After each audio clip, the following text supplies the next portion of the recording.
Trump is using a law that's supposed to protect abortion providers to prosecute his enemies. Wait till you hear.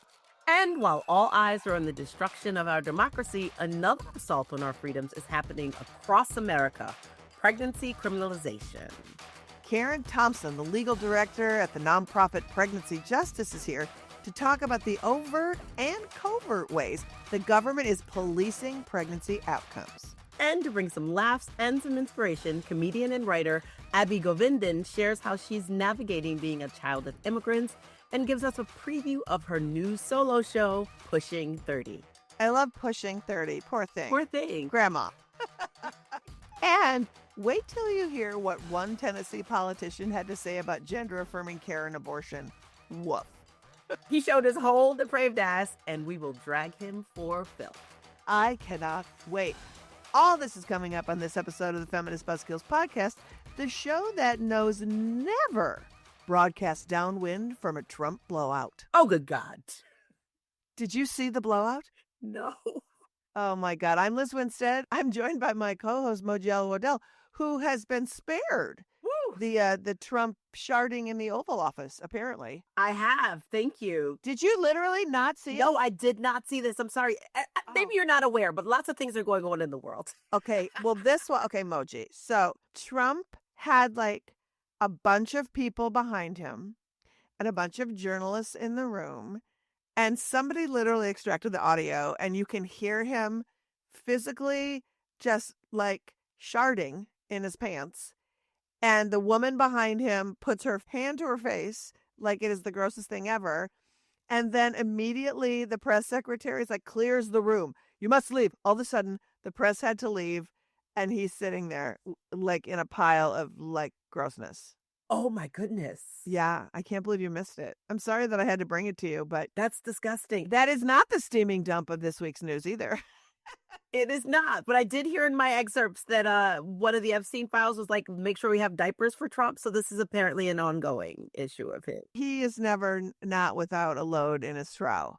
But that's not what we're here for today. Or maybe it was a little bit to share. Something else that shot the bed that I really want to talk about before we get to like all of the show is in our circles, there's a woman named Lila Rose who some of you know. She is sort of this influencer in the anti-abortion movement. She's been around for a while. She runs an organization called Live Action. She was really helpful in going undercover with that horrible guy, David DeLeiden, to make those doctored Planned Parenthood videos. She is an anti-abortion extremist of the highest order, is constantly lying about abortion, constantly trolling abortion people. And she, this week, debated a TikTok influencer at Georgetown. And now, truth be told, they asked me to be the person that Lila Rose would debate. They sent me a DM. And then I was like, hell no. They ended up with Suzanne Lambert. So in general, I like Suzanne Lambert, right? She exploded on my feed in the last few months, maybe year. And she's funny, right? I feel like she was doing an excellent job of like roasting MAGA makeup trends and like talking about what they do. She also seems a little new to the pro-abortion space and maybe a little green in her talking points or also in her knowledge of like who you want to get on stage with for any reason. And when you have somebody like Lila Rose, who literally is a professional sniper when it comes to trying to take down abortion arguments, she's got a Sean Hannity quality of knowing how to cut people off, how to frame things in her way. I would never accept an invitation to legitimize Lila Rose's foundational beliefs of who she is. She doesn't debate from a place of integrity, a place of justice, or a place of facts in science. So no, it's gotcha debating. It's gotcha debating. I would never do it without a moderator, and I would never do it on their home turf.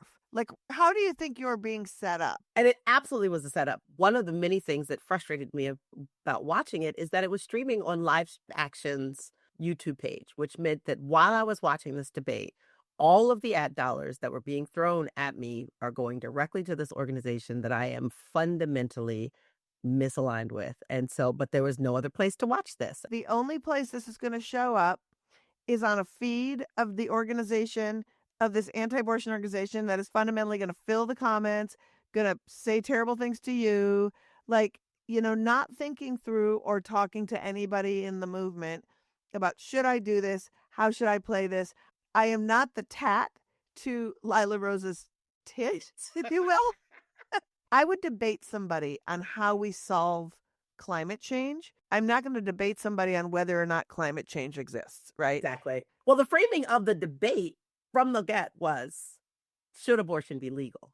Already we're starting in a deficit. Like, I would never stand under a podium that asked the question, should abortion be legal? Maybe, what are the ways people should access abortion? I would debate that. It's always a reminder that when you take stage with someone in conversation or in debate, that you are validating their belief system. And so be very mindful of what that looks like and whose opinions you want to platform and are worthy of you. Because if you're legitimizing a garbage person, you're delegitimizing yourself. We're going to transition really quickly with a couple of other pieces of business that we want to get to before we start getting into the meat of the show. We've got some birthdays. We've got some cool events coming up. The biggest one is the Michael Shannon, Jason Narducci, REM tribute tour of Life's Rich Pageant, which they have these amazing specialty posters they've designed that all benefit Abortion Access Front. Folks from AAF and some of our trusted volunteers are going to be at almost every single show. Tabling, I'm going to be at about 10 of the shows with Kristen Haiti. Moji, you're going to be at some. Jin's going to be at some. Everybody's going to be at some. So come talk to us. Come buy a poster. The show is really fun and a lot of love and support going to Abortion Access Front from these amazing dudes. So, countdown. And if you're interested, some shows are already sold out. So don't sit and feel like, oh, they've been talking about this for weeks. Let me take my time. You should hurry up and check, because a lot of shows, you have to either be waitlisted or the opportunity's gone. So get on it now if you have any interest. That's right. If you just Google Michael Shannon, Jason Narducci tour, you'll find the dates. Get yourself some tickets. It's going to be a good time. Also, Patreon birthday, Scott Good. Liz, happy birthday, Scott. Happy birthday, Scott. Happy birthday to ya. Happy birthday to ya. Happy birthday. All right, Scott, happy birthday. That's what you get when you're a Patreon supporter. And if you're not a Patreon supporter, you need to get on it. Not only will you get a birthday shout out like Scott just did, you will also support great content and get cool FBK merch and experiences. All pledges support this pod and all of our activism at Abortion Access Front, so you can pledge at patreon.com/Feminist Buzzkills. Woo! And our last bit of activism for you to jump on this week, AF offers many opportunities to get active, and one of our favorites is our mutual aid program called Adopt a Clinic. Adopt a Clinic is a great way for the public to support independent clinics, abortion funds, clinic escort groups, and patients directly by ordering much-needed items from their wish lists. That's right. And this week, we're showcasing a diaper and menstrual supplies drive in Minnesota from our friends at the abortion fund Our Justice.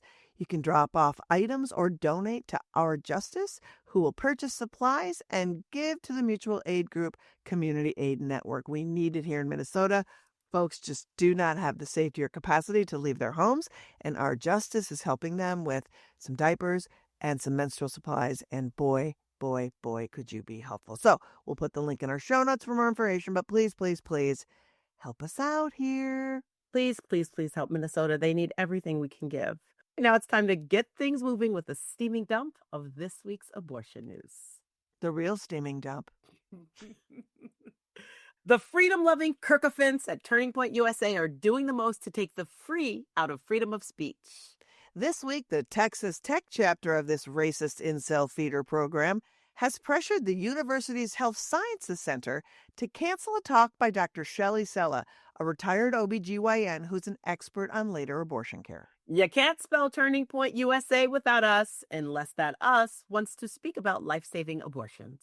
Shocking hypocrisy in Kyrgyzstan. Not shocked at all. I know. Well, it's been 130 years, Moji, since condoms, the first and only form of male birth control, hit the market.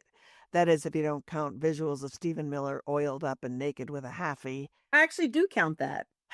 As clinical trials for male contraception are in full swing, men are lining up to participate. While we are very excited that the birth control burden and all of its side effects could soon shift over to men, it does come with some upsides and downsides.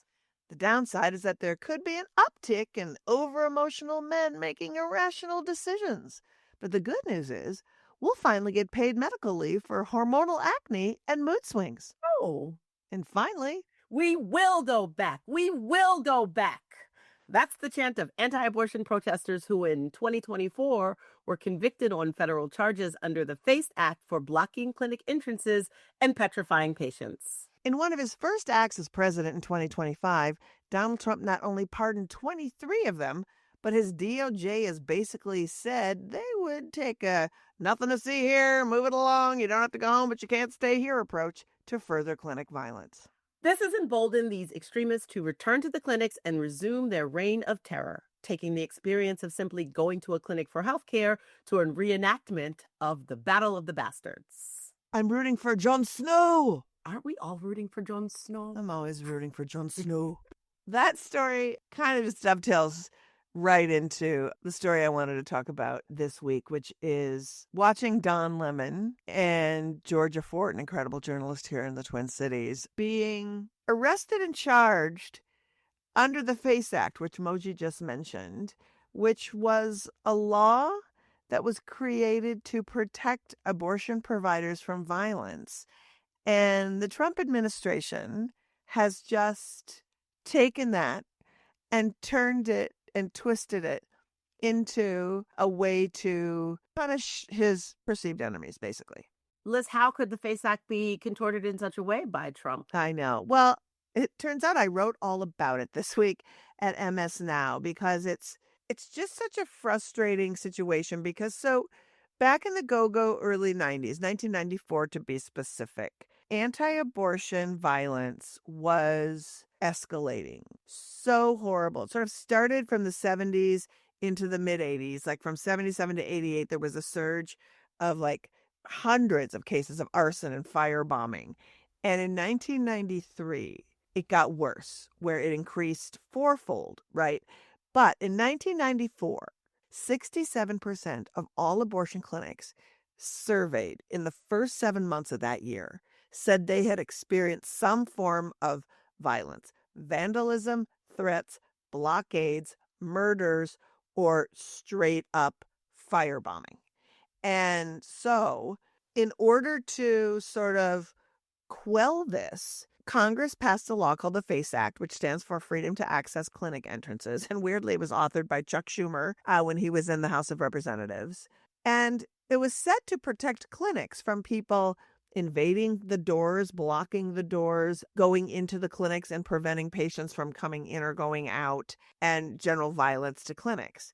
Now, conservatives that were in the House of Representatives were like, oh, you know what? I don't think, harming and killing and terrorizing women and girls is enough of a reason to have a federal law that has penalties that are, pretty strict penalties, like 10 years in prison and $100,000 fine, like big. But what we want to do is, if you want us to go along with it, then we want to shove in that these protections also go to churches. Was there a demonstrated need for churches to have this level of protection? Isn't that the question? So here's an interesting thing. There was an escalation of violence against clinics that started in late 1994. So after the FACE Act was passed, there wasn't any demonstrative escalation of churches being attacked. So there would be no reason to put them in the FACE Act, except at the end of 1994, throughout 1996, there was a massive attack on churches, like 230 churches. And guess what, Moji? Almost all of those churches were Black churches. Oh, and so, of course, obviously the FACE protections came and saved these Black churches from the horrors they were experiencing while there was a federal statute to protect them, obviously. The thing is, this long game, they're not dumb, these conservatives, right? Putting churches in there was a plan because let's think about it, right? The bombing of Black churches was obviously, there was like white supremacy, Klan related activities that went to the bombing of these Black churches. And the nefarious things that happened and came out of our long history of racism, whether it be the KKK, whether it be planning to bomb abortion clinics, those things were planned in church, right? And so, what a brilliant ploy to throw churches into this Protection Act so that we couldn't go and protest or infiltrate and expose what they were planning. It's genius, quite frankly. So let's be honest, those kind of plannings weren't happening at the Black churches that were bombed. No, it was happening in the white churches. Exactly. No one's protesting at white churches. This is my point. We don't see a demonstrated history in this country of white churches being attacked. No, it's very, very, very rare. And when you look at the bill and the phrasing, is houses of worship, the first thing you think is, oh, they're being expansive, right? They're talking about mosques, they're talking about synagogues and temples, and to a certain degree, maybe synagogues and temples, but I don't see a lot of protection for mosques. And also that expansion also means what? It seems to at this minute cover fake clinics. And so because they are places of worship or Christian organizations, they fall under this umbrella. We saw that happening as the FACE Act charges, the ones that Trump pardoned, were happening and attacks were allegedly happening at fake clinics. All of the right-wing legislators were saying, well, we got to make sure that these fake clinics are as protected as clinics are, which makes no sense. Right, because they don't provide health care. It's the only reason they get to exist is because they survive on First Amendment protections. They're not houses of worship, and they're not medical providers. And so they're not technically either thing, but somehow they've been thrust into the mix. And when you have a Department of Justice who says, which they have, and this is the part that feels searingly angering, they said, we're going to revisit the FACE Act. And there's conservative congresspeople today, Chip Roy in the House, Mike Lee in the Senate, who have said, we want to strip away the abortion protections and leave the protections for houses of worship. And in the meantime, we're going to just turn our head the other way, like we announced in that steaming news dump. We're just not going to pay attention, allowing the people who were convicted on these charges to return back to the clinics and wreak havoc, knowing that they won't be prosecuted. It's basically open season on clinics. It's open season. And now it's open season on journalists who want to cover what's happening in churches, and open season on behaviors that happen in churches. So read the article. It really lays out what's happening and gives some examples of how they're trying to protect houses of worship in ways that the FACE Act was never intended. And I think it's a good read and a good reminder of what we're looking at and how they're willing to twist laws that were designed for wholly other purposes to punish their enemies. It's a great read, but also I feel like particularly talking about the Georgia Fort and Don Lemon, they are journalists. And so even when you take away the fact that this is not how the FACE Act was intended, journalists are allowed to observe things that are happening. And I feel like it's really interesting that they grab particularly prominent independent journalists who are Black to try this test case on. Exactly. This, again, is another case of them throwing shit at the wall and seeing what sticks, and that trend continues in Texas. So we know that medication abortion has been a lifesaver for people in states with abortion ban, and the access to pills has allowed people to safely and privately manage abortion care, which of course has made pills public enemy number one. So Texas, a state run by far too many of the worst people, passed a law that went into effect in December that allows anyone with strong opinions about someone else's medicated abortion to sue everyone besides the pregnant person for damages and collect a huge cash prize. So this is kicking off criminalization week, apparently. It really is. It really is. Let's talk a little bit about this, because when I first read this story, I think a lot of our listeners know about this first wave of bounty hunting laws that happened right before Roe was overturned. And there was this bill called SB 8 that said basically if you were a person that helped another person in Texas access their abortion, whether you were the Uber driver or a friend or somebody that lent somebody money, that you could be turned in. If someone at Starbucks overheard you saying, I'll give you some money for your abortion, you could be turned in for giving the money. And there was like some $10,000 bounty if you wanted to press charges. But this is not that bill. This is some bigger, uglier, worse bill. A bigger, uglier, worse, and in some ways a little more specific. So this bill is wholly about medication abortion.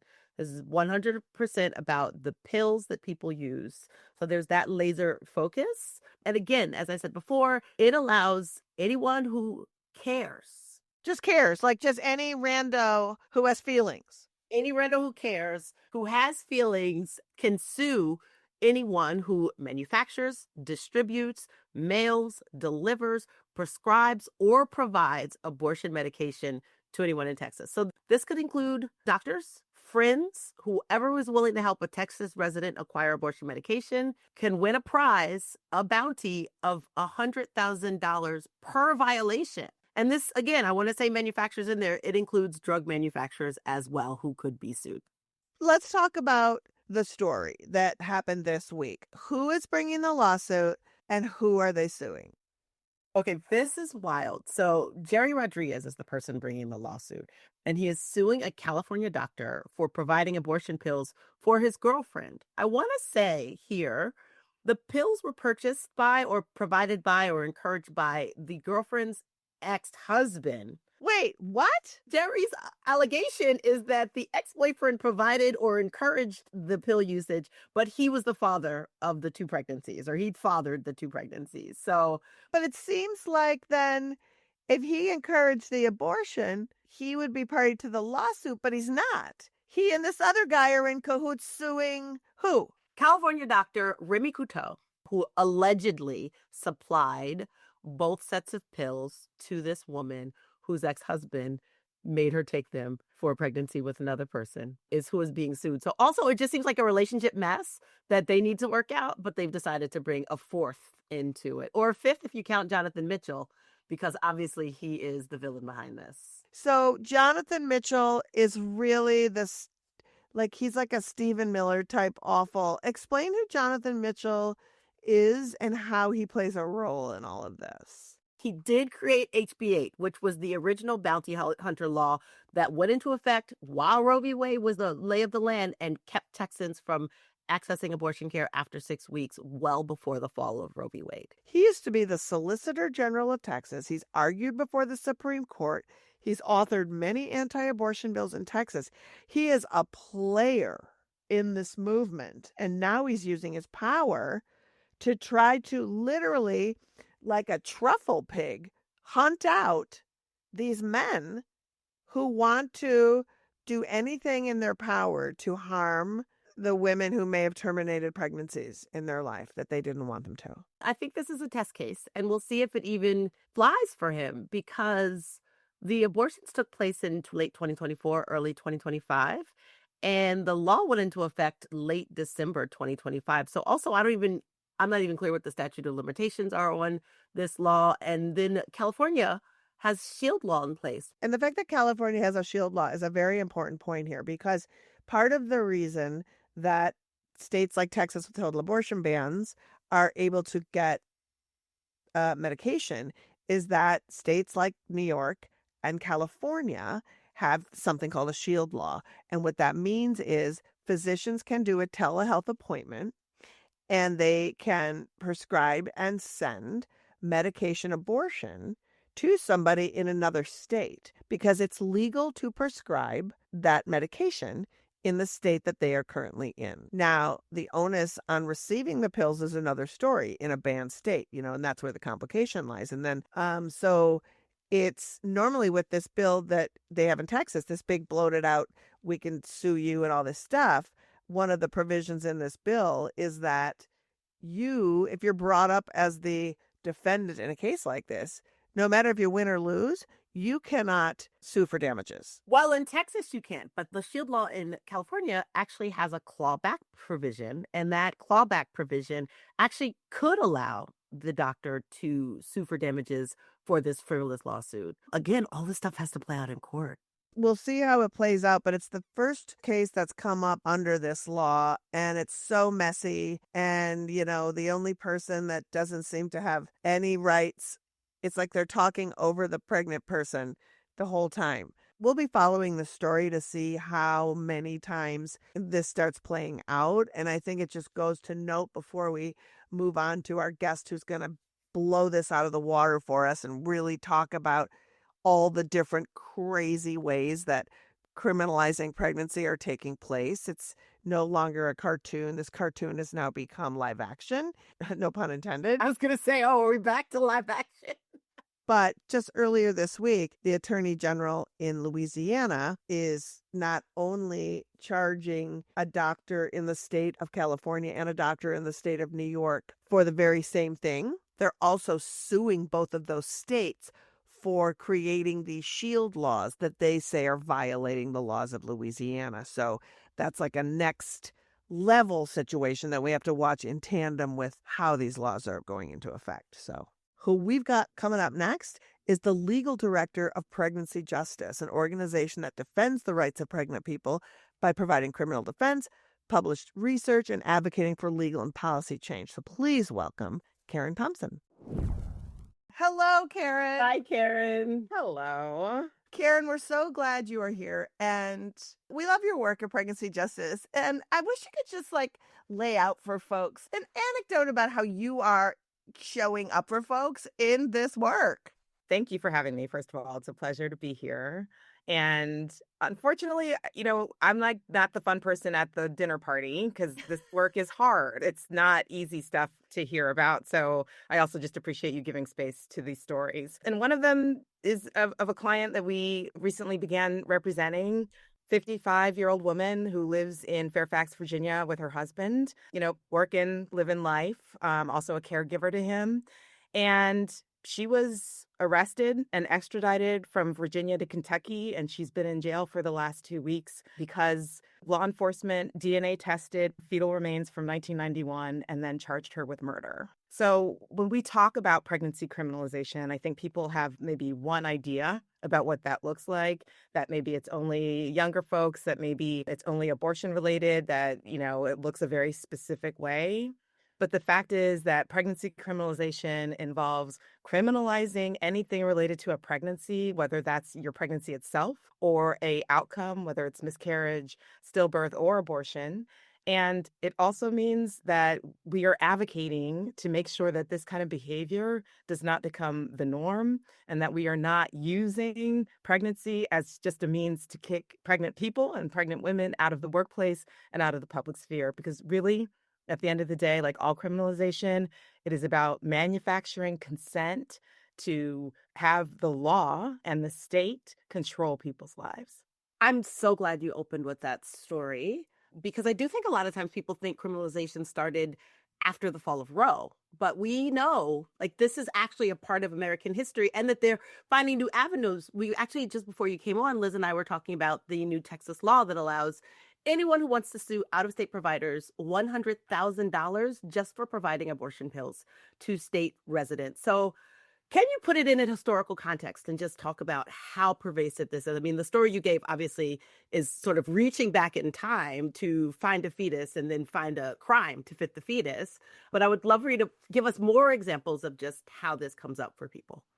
Yeah, well, just some data, pregnancy criminalization and pregnancy criminalization cases. We at Pregnancy Justice have documented back to 1973, right? So literally the year that Roe was decided. We documented 400 cases from 1973 through to 2005.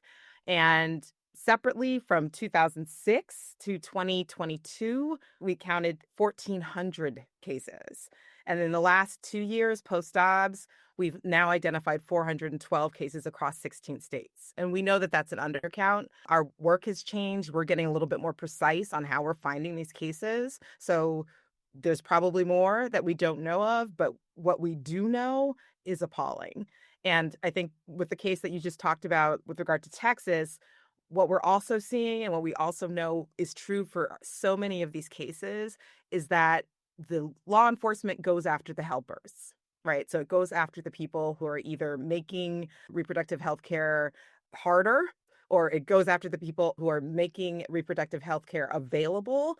It goes after the individuals in hospitals who are supposed to be providing that care or providing comfort after a pregnancy loss. Those people often are the ones who are calling police and getting them involved in people's cases, right? So all of this is of a one. We can't really tweeze them out. And the problem has been pernicious. It's been with us. It's just getting more kind of diabolical and more focused. And unfortunately, what Roe did do is remove the guardrails around that.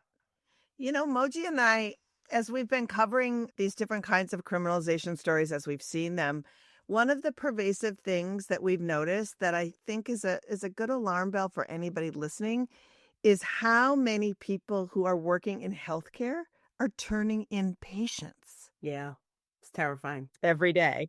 And actually, the vast majority of our cases involve a healthcare worker. That's the thing with pregnancy criminalization. Like every single thing is heterogeneous, right? Like it's not just it happens in one way and we only see it in this way in this state. Every single like point of involvement can be really, really different. So you're going in to give labor, your water broke, you're like, okay, I'm good. Let me just get my last meal in before I go. You have a pocket seed bagel, and suddenly you find yourself getting drug tested, and family policing services are sent to your home or to your bedside to say that you are endangering your child. You do have a stillbirth at home. You go into the hospital for care, right? And you get drug tested again against your consent, or people don't think you're acting right, or they want to know, well, what happened to the fetal remains? And again, you have a nurse calling the police to say, go check the house because we think this person may have self-managed abortion, right? So it's a really tricky thicket. And again, it's like, if you don't think you're going to get help, if you think that you're going to go somewhere and suddenly you're going to end up in handcuffs, you're not going to get the help. Yeah. And so it's like it becomes this kind of horrifying circle where people don't get the help. That's not going to help their pregnancies, first of all, but then they're going to get accused of being involved in a crime, which just, again, makes someone not want to get the help that they need, which contributes to poor health outcomes. So it's just a vicious cycle of ugliness. To that point, Karen, I'm here in Minnesota. And we're hearing stories of people who, they're not just afraid to leave their homes to go grocery shopping, right? They're afraid to leave their homes when they go into labor. They're afraid to leave their homes to go to their OBGYN visits. And so it's the systemic part of setting someone up for a delivery that could be unassisted or they don't have the proper people. And then you go to a hospital and then all of a sudden somebody makes a decision. Like, we need to be thinking about things because I think the mainstream media will sometimes portray the people who are experiencing violence from the government around their pregnancy. And sometimes, we mostly see white women who are the acceptable example to have empathy for, which is so wrong. And I feel like the story you opened with up is important because it's the covert ways that they are trying to criminalize us and the way that they're grabbing people who don't have as much agency as a white woman who can afford a lawyer and bring them on TV and create this narrative. Talk a little bit about how that justice isn't playing out at all. Let me caveat it at the top. I'm not a public defender. I'm not licensed or barred in Minnesota, so I can't speak directly to it. But personally, I went to college in Minnesota. What? Tarleton College. Come on, the Harvard of the Midwest. Yes, 100%. Love it. But also, I'm watching my friends, and I hope all is well for you, but I'm watching everybody be terrorized. Mm-hmm. Yeah. And I believe there was just a press conference of healthcare professionals being like, how did we get to a point where when we get a pregnant person appearing in the ER, the first question we have to ask, if they're saying that they're experiencing some spotting, the first question they have to ask is, were you exposed to munitions? Right? So again, what is happening with our healthcare system? Is that not throwing it in crisis if we're in that, position where people are getting tear gassed on their way to the hospital? I am also a little hesitant because the danger that is happening to all of these people is happening to them, right? It's the assaults are happening to the pregnant person. And so all of the subsequent things, all of these other consequences to their pregnancies cannot replace the fact that the harms are being done to these pregnant folks' bodies, right? And so that is a bigger question that plugs into all of the harms that are being caused by the way this enforcement proceeding is being carried out. And it just, again, it amplifies all of these old problems. If you do not feel safe to leave your home, you are not going to leave your home. But what that also means is that if you don't leave your home and you have a disastrous for you outcome, if you do miscarry at home, if you do have a stillbirth at home after in these kind of circumstances, what are they going to do with that?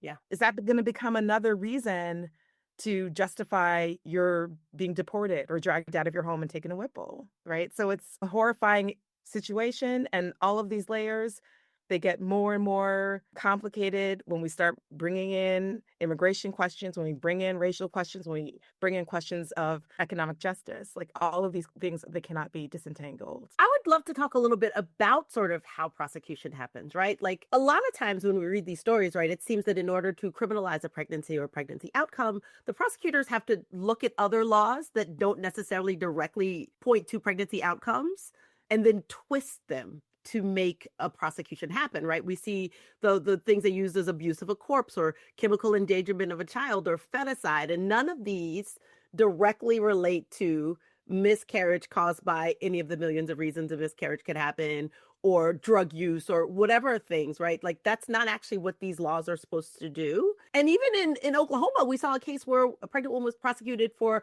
not having a medical marijuana license for a fetus. She had one for herself, but because she didn't have one for a fetus, they wanted to go forward prosecution. So I just want to know, are we right to assume that the reason they could tort other laws on the books is because openly the public actually doesn't have an appetite for jailing pregnant people?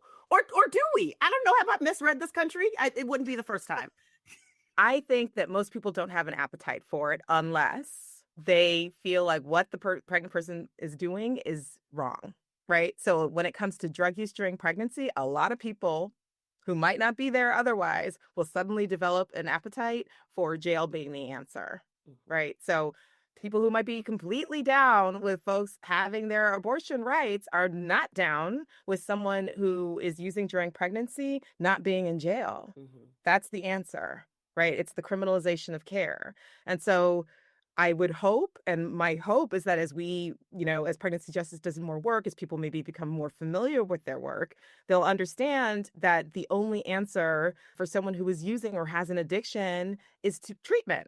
And that jails and prisons are never, ever going to step into that void and give people the care and the treatment that they need. So care, interconnectedness, those are always the answer. So let's back up into Oklahoma. In that case that you're talking about, the young woman actually had a medical marijuana card, which is completely legal in Oklahoma. Terrible, terrible morning sickness, like couldn't get out of bed, couldn't go to work, couldn't do all the things that she needed to do in order to help herself be in her life. Talk to her doctor. Doctor was like, you know what? Like, use the card, do what you need to do to treat your morning sickness. Did that. And it wasn't just that she didn't have the card for the fetus, but the argument put forward by the DA in that case was that the fetus should have had its own card, as though she could have like gone somewhere, like made a tiny little micro card to hand over. Like it doesn't, when you look at it in the broad light of day, these charges are beyond bananas. What social security number would she use? It is such an absurd case, but it is, again, it's an absurd case that tries to set up personhood.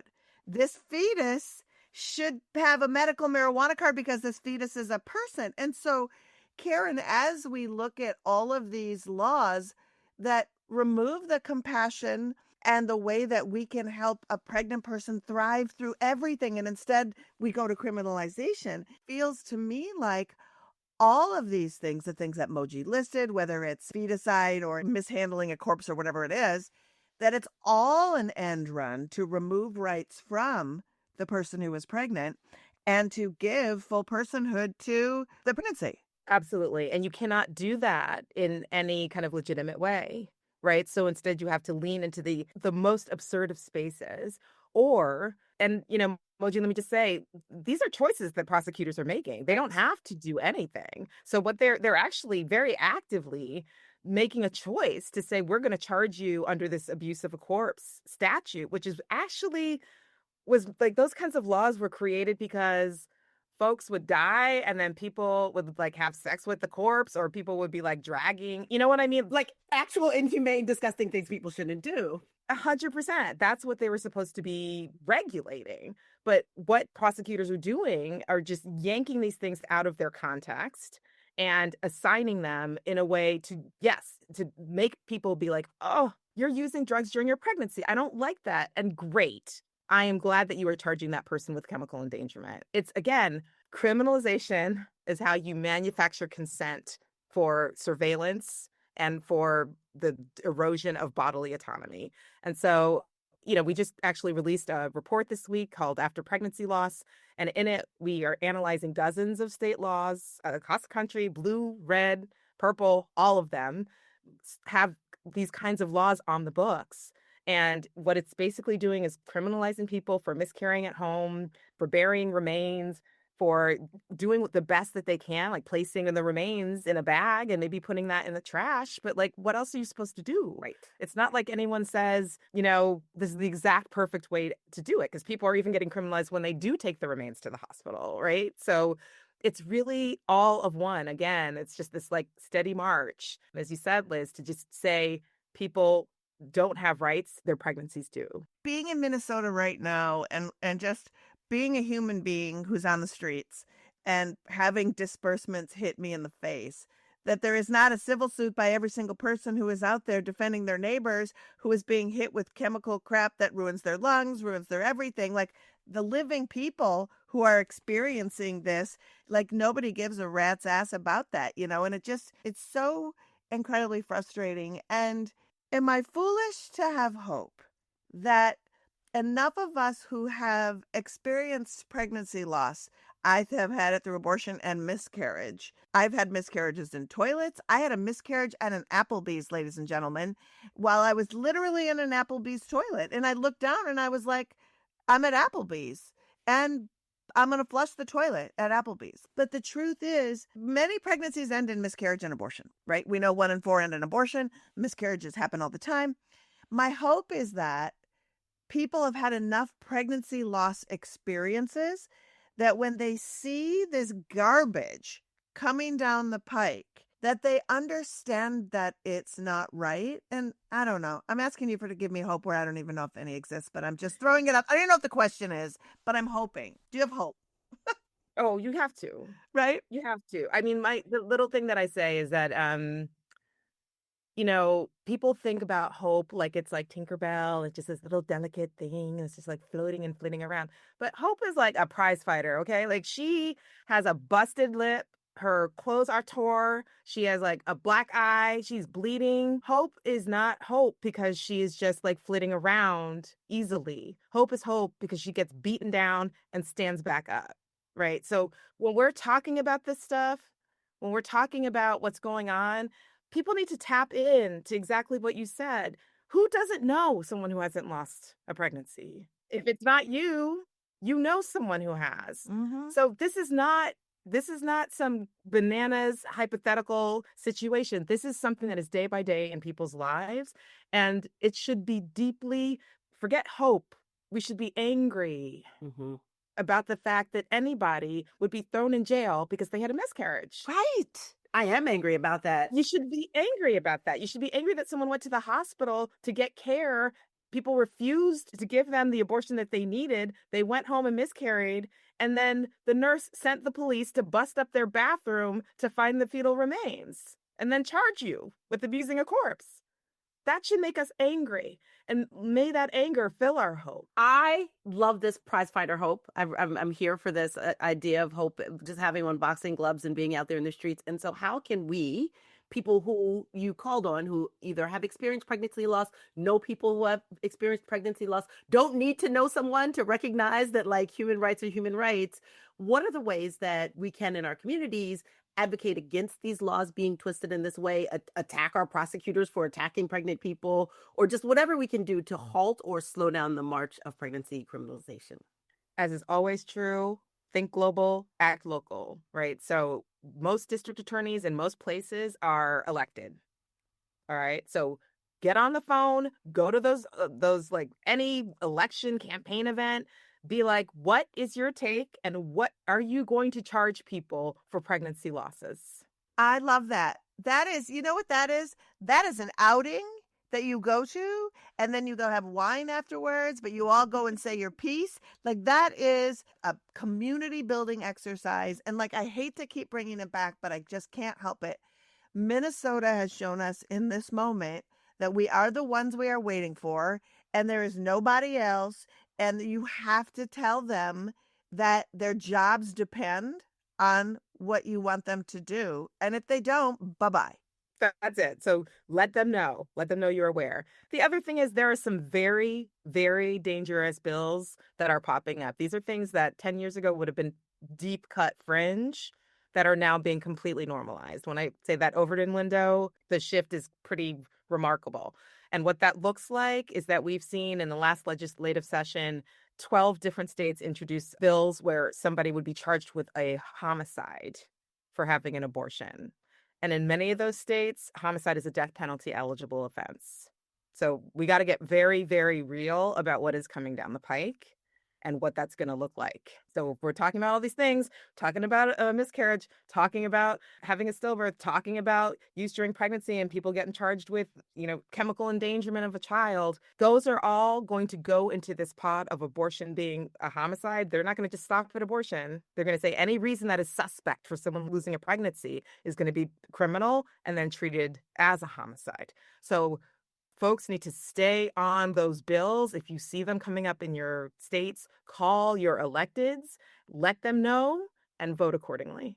Karen, that's why we wanted you on today, because the thing that we are experiencing so much here at Abortion Access Fund and also at our podcast is that we're a country under siege. And these very important things that are happening to our bodily autonomy, and i.e. that means to who we are as citizens and people and who we are, who gets to have agency over us, they're just getting buried and not talked about. So you brought so much to the table, so much to think about. Tell people where they can find out more about pregnancy justice and how they can support your work.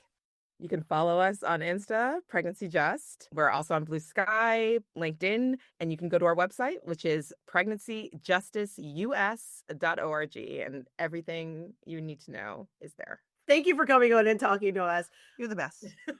No, thank you. I also just want to say, love Pregnancy Justice. I feel like every time you guys put out a report, we pour over it. And so I want to thank you for the work that you do, that your organization does to shine a light on this. Thanks for giving it the mic, literally. Thank you. Thank you. Oh, and also donate to Pregnancy Justice at pregnancyjusticeus.org/donate. As always, the links for Pregnancy Justice and all the stories we've talked about will be in our show notes. And you can find the best, most up-to-the-minute resources on accessing abortion care and funding for your care on our website, aafront.org. Our Charlie chatbot on the bottom right will walk anyone, anywhere in the country through their options and resources for abortion. That's right. We do this show because this info is not given enough attention. It's buried in the sea of other oppressions that are happening in the media. So please help us spread the word about this podcast and show some love by liking, subscribing, and giving us a 5-star rating. Every little bit helps us reach more listeners. And now, the party game that is faster than Monopoly and more fun than Taboo. You've missed it, but we're back with 6 degrees of abortion. And this is when I take a story from the news and Liz has 6 chances to link it to abortion. I'm rusty. I think this will be actually easy. This week, amongst all of the terrors and horrors and sadness in our world, we lost an icon. Catherine O'Hara, phenomenal actor, died unexpectedly at the age of 71. She is such an incredible, awesome person. There's probably a really easy way for you to link her to abortion. I have an easy way and a humble brag way. We'll do both.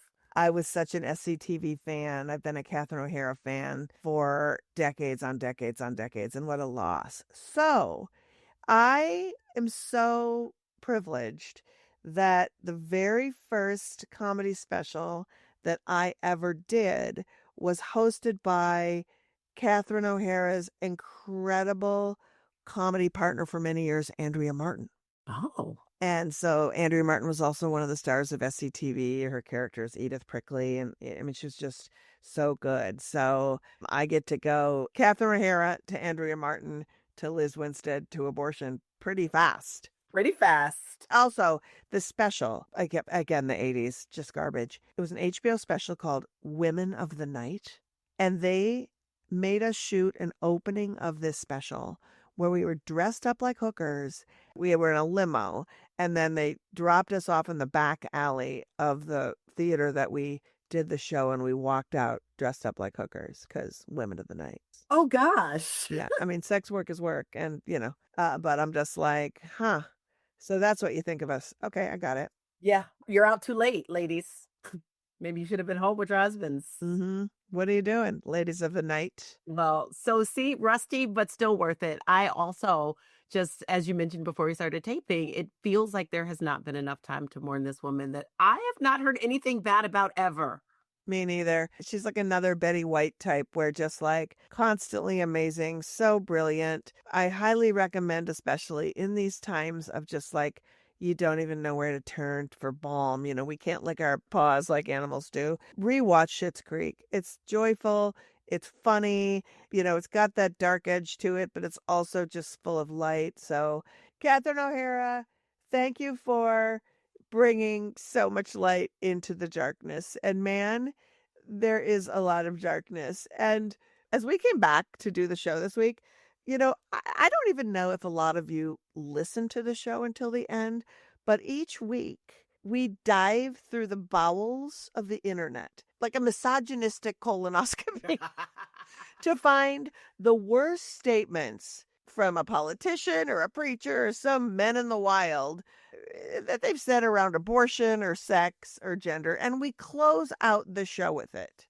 Yeah, we usually do close out the show, but we realized y'all probably aren't listening until the bitter end. So we decided to move up the segment so we could share some of these gems with you. I mean, if we have to see it, then you have to see it because we're petty like that. And this week we discovered one Monty Fritz, a state rep from Tennessee, who shows his whole ass with the hottest of takes on the sanctity of life.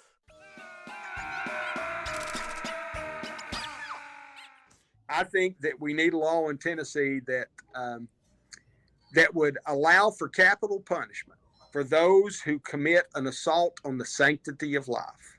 But I think it aligns with Scripture. So I was like, oh, I hope he's talking about ICE, right? Yeah.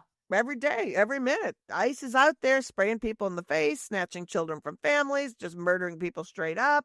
So I was like, wow, dude in Tennessee is like, yeah, I'm not a big death penalty person, like ever. But like, if you're going to say capital punishment for the behaviors of ICE, I'm on it. So let's listen to how he finishes this. I think that anyone who would try to disfigure a child and change their sex through hormones or surgery, you might be eligible to capital punishment. And I know that's going to make people's ears ring. He was right about something. My ears are, in fact, ringing. Yeah, my ears are ringing. And I just, honestly, you think this guy knows any trans people? How could this guy live in a world we live in now, watching what is happening and saying death penalty for people who are just trying to live their best lives? Or keep their children alive, right? Or keep their children alive, because trans care is life-saving care for children and for anyone who needs it. And the idea that he wants to reward someone parenting effectively with the death penalty and then puts his faith behind it. Yeah. I think this aligns with Scripture. Are we reading the same Bible? Probably not. What Scripture? How many times do trans people come up in Scripture? I don't know how many times it comes up in Scripture, but I did learn this week that Donald Trump is mentioned in the Epstein files more times than Jesus is mentioned in the Bible. So, maybe, I don't know what his Scripture is, but I think he's making it up. These people never read the Bible. So that piece of garbage, and that's what they're dealing with in Tennessee. And that trend just flew right out of his mouth like easy peasy. Real comfortable. And it's backed up in legislation we've seen proposed around the country. So we have these show your whole asses to point out the crazy that they're saying, but this is a representative from a state. They are 10 toes down on this non-sanctity of life they don't believe in. Exactly. I mean, dude, have you said one thing about the Epstein files? Have you said one thing about ICE and the murders? Have you said one thing about, anything that's happening actually to actual people instead of like making the enemy someone you've never met in a bathroom you'll never walk into? Fuck you. Fuck you is exactly my. Fuck you, Monty Fritz. That's a terrible name. I know. Wow. Can we have a palate cleanser? Yeah, I think that's a fine idea. It's because we have another guest. She's a comedian, a writer who is one of Forbes magazine's 30 under 30 in 2026. Who's under 30, Liz? I don't think I know people under 30. I have abortions. She's also got a solo show about getting older titled Pushing 30. So let's check out Abby in action. Went to a queer party and I met this really cool Indian girl named Bria, and she told me she was polyamorous, and I was like, oh, I think polyamory is really cool. I don't think I could ever do it myself. And she's like, yeah, well, back in India before we were colonized, she was like, back in India before we were colonized, polyamory was like really common practice. So in a way, by being polyamorous, I'm decolonizing. And I was like, hey, you can just 7 people. It doesn't have to be like radical act. I was like, oh, do I not know enough about my own Indian heritage? So I looked it up, and the polyamory that she's talking about, back in ancient India, the kings used to have like 200 wives, and all of the wives would get executed if they so much as like looked at another man. I was like, is this your woke Bushwick polyamory? Please welcome Abby Govindan. Hi, Abby. Hi. That joke was so good. Thank you for coming by and joining us today. So you're from Lubbock, Texas, a town that has actually come up quite a fair amount in this pod because crazy things happen there all the time. That is true. I was born in Lubbock, which is like a random town in Texas, and they have nothing really happening there except for this gigantic university. But I'll tell you something really cool. Texas Tech granted a lot of student visas to Indian students. So my dad is still friends with like all these people that he went to college with 30, 35 years ago. And the same student visa that my parents came over on, Trump just ended the program. And so it's kind of sad that like now there's just going to be a new generation of grad students who are not immigrants at all, That is so typical of Trump, also awful. I know, like nothing really surprises you anymore, but my dad told me this really cute story of like, my dad's so extroverted. He like is so like nonstop talkative, but of course he like immigrated to this country. He was in like bumfuck Texas. Like this wasn't even like a metropolitan city where it's kind of easier to make friends. So he was really nervous and anxious, and he wasn't being his usual extroverted self, but he packed 2 like suitcases for himself. And one suitcase, he told me, was entirely just spices that he brought over from India. Like the one thing everyone told him to bring over to the United States, they're like, they don't have any spices here. You got to bring your own. So he used to just cook for the people in his hall. And how it started, he used to cook for him and his roommate. And then people would come knocking on their door because the food smelled so good, just like asking. And my dad would be like, hey, come in, grab a plate. And then it turned into this thing where he would just like cook for a bunch of people in his hall like once a month. And that was his way of making friends. And it's kind of sad that, like there are so many young immigrant kids with this hunger and drive, just the same way that my parents had, who are just going to be denied an opportunity to build a life here in the United States. Because with everything that's like going wrong in America, like, I mean, we're like the traveling circus of governments right now. You'll never catch me falling on the sword for the United States. I do love the life that I've built here. And my parents have built such an amazing life here. And it's just sad that a lot of people are going to be denied that opportunity. I did just spend 2 months in London. So I am like extra proud to be American right now, but not in like the Republican way, in like a really cool new school progressive way. What about London made you feel like proud to be an American? Because I've totally been living in shame of being an American for the last year. There's no air conditioning anywhere in London. So I was touring Europe over the summer. Outside, it'd be 75 degrees. And then I'd walk into a building and it'd be 175 You know what? That is your Texan showing. Because I feel like like all my friends who are from southern parts of the U.S. are just like, you guys in New York don't air condition the way we're used to.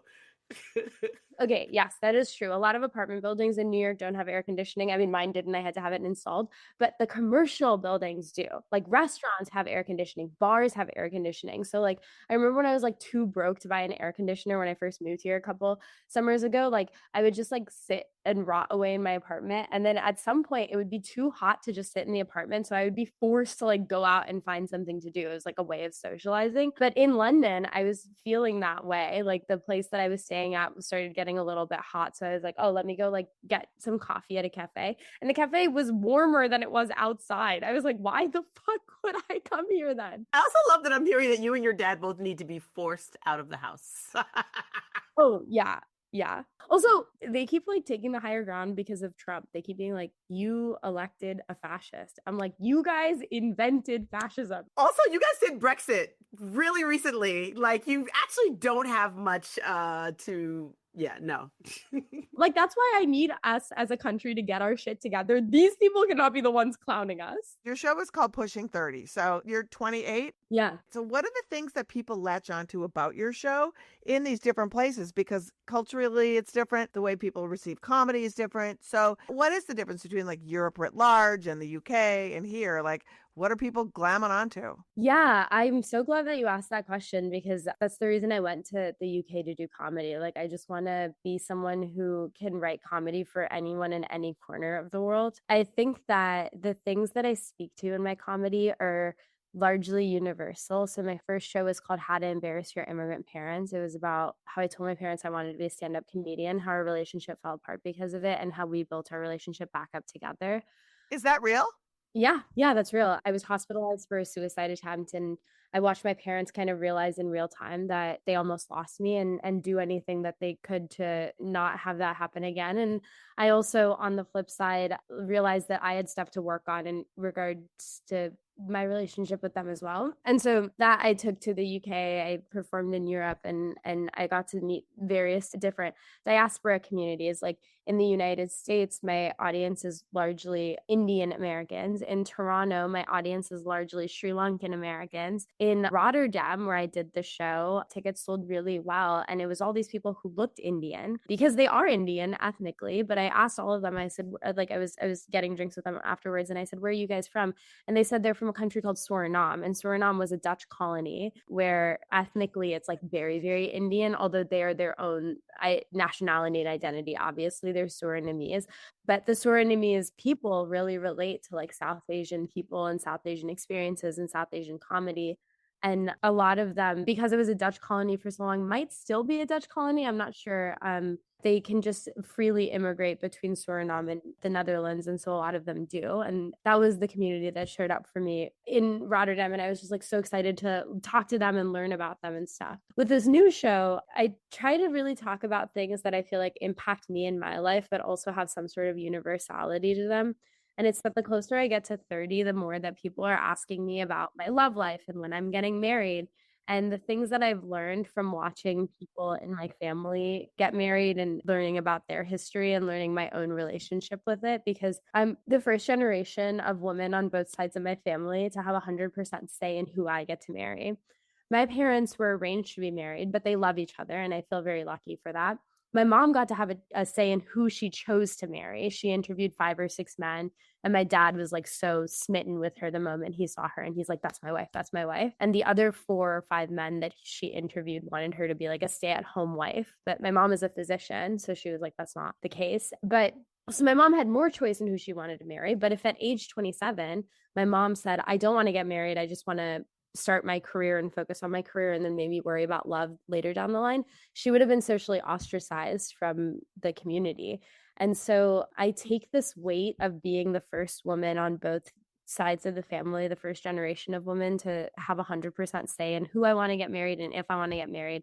I take it very seriously. And this new show is a reflection of that. And I talk about how my grandparents met. My grandpa was 20 and my grandma was 14 when they were arranged to be married. And, you know, the complicated history of reconciling that with the fact that it's in my lineage, and how I feel when people pressure me to get married. I get so confused because I'm like, I don't have to do this. I can do it if I want to. In fact, I'm the first person who can do it if I want to. And performing that in the United States and the UK and in Canada has just been so meaningful. Like after one of my London shows, this lady came up to me like practically in tears and she said, I wish I had a comedian like you like 10, 15 years ago, because you're talking about these things that we just didn't feel like we could talk about.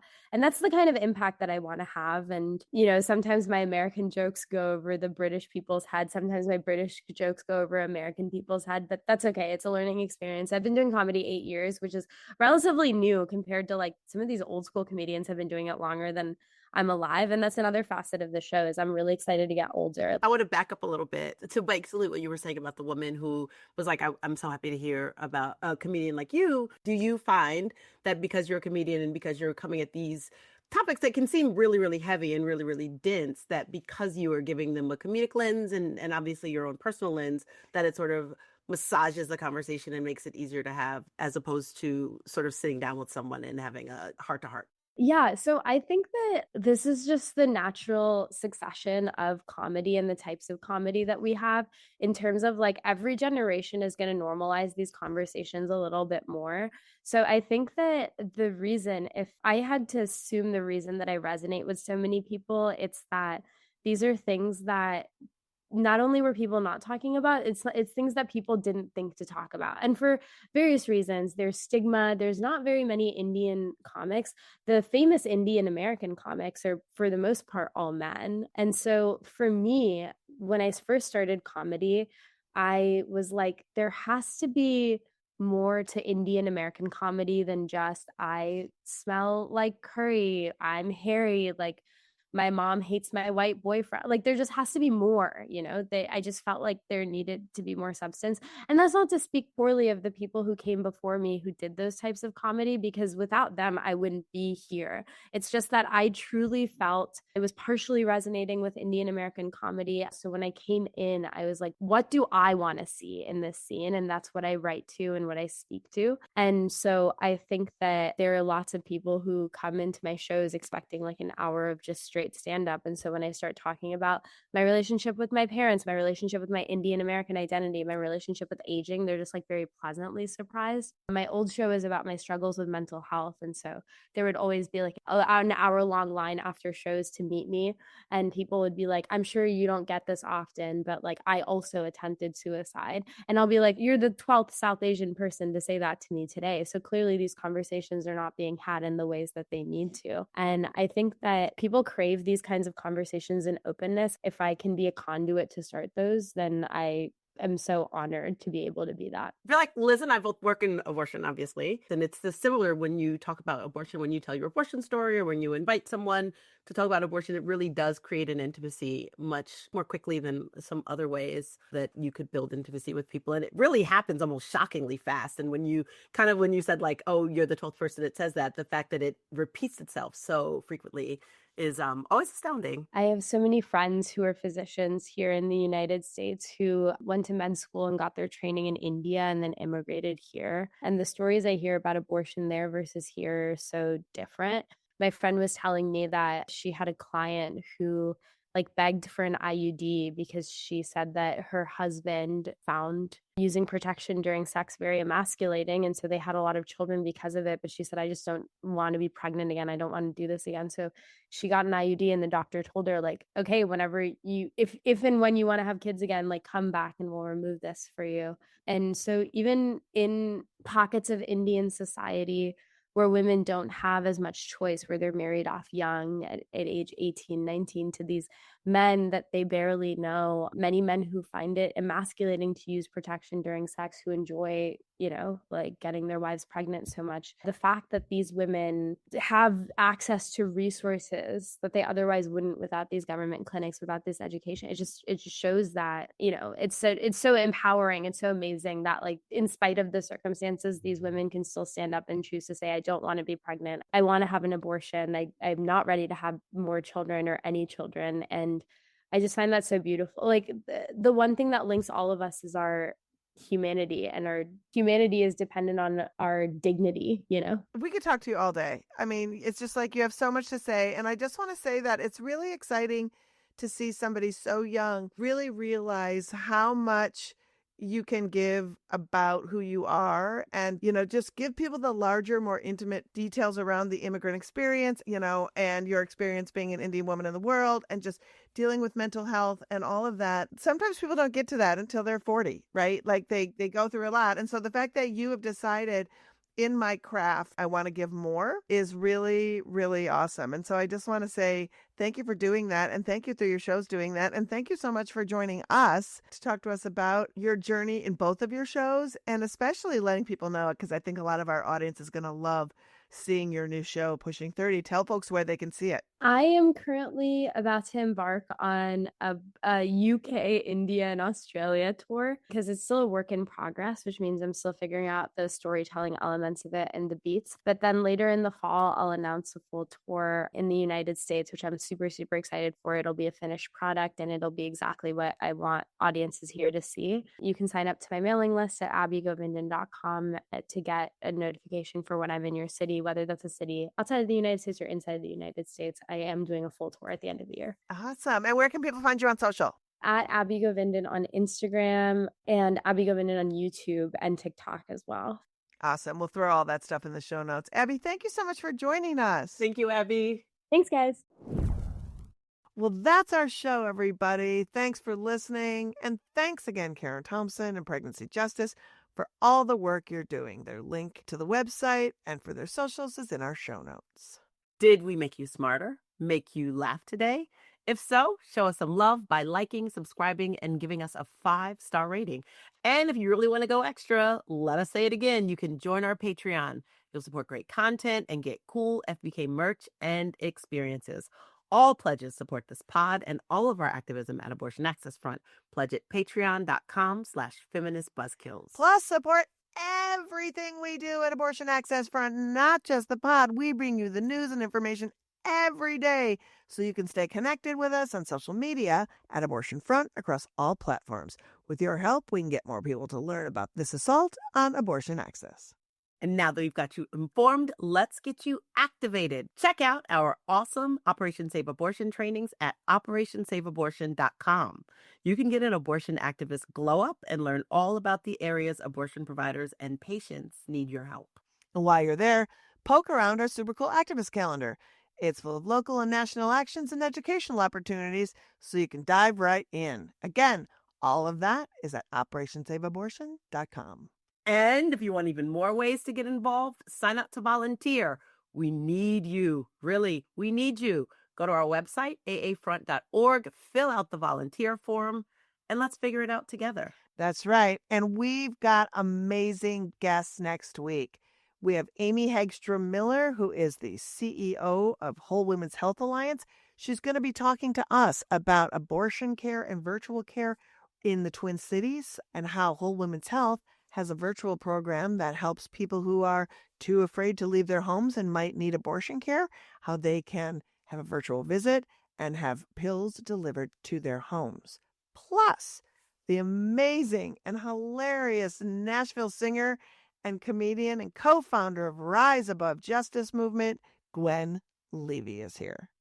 FBK is edited by Remy DeTournay and is produced by Jen Moon for Abortion Access Front. That's it for this week. We'll see y'all next week. You guys are the best. Bye-bye. Feminist Buzzkills, the podcast from Abortion Access Front. New episodes drop Friday. When BS is poppin', we pop off. And if you want to support our podcast and all the work of Abortion Access Front, like, subscribe, and join our Patreon at patreon.com/feministbuzzkills.